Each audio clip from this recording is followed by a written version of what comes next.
تین طرح کے لوگ ہیں جن کے رزق میں کبھی بھی کمی نہیں آتی ہے۔ یہ بزرگ بھی فرما گئے ہیں اور آپ سب عوام نے یہ مشاہدہ کیا ہوگا کہ جو بندہ اپنے والدین کی فرمانبرداری کرتا ہے، ان کی خدمت کرتا ہے، اس کے رزق میں کبھی کمی نہیں آتی، وہ کبھی محتاج نہیں ہوتا ہے۔ اور دوسرا وہ شخص کہ جو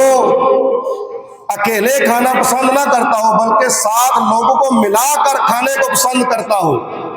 جس کا دل ہر وقت مہمانوں کے لیے مچلتا رہتا ہو، مہمانوں کا آنا جانا لگا رہے، اس کے گھر سے رزق کبھی کم نہیں ہوتا، بے برکتی نہیں آتی، رزق کی فراوانی رہتی ہے۔ اور تیسرا وہ شخص، اللہ رب العزت ہر نعمت بہت بڑی ہے مگر ہمارے نزدیک، ہماری سوچ کے مطابق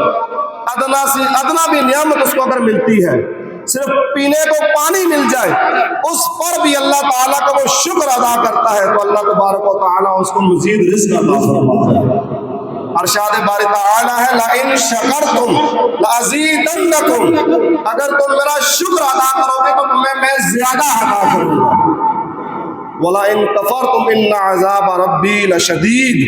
اگر تم میری ناشکری کرو گے تو پھر جان لو کہ اللہ تعالیٰ کا عذاب بڑا سخت ہے۔ تو شکر کرنے سے نعمت بڑھتی ہے،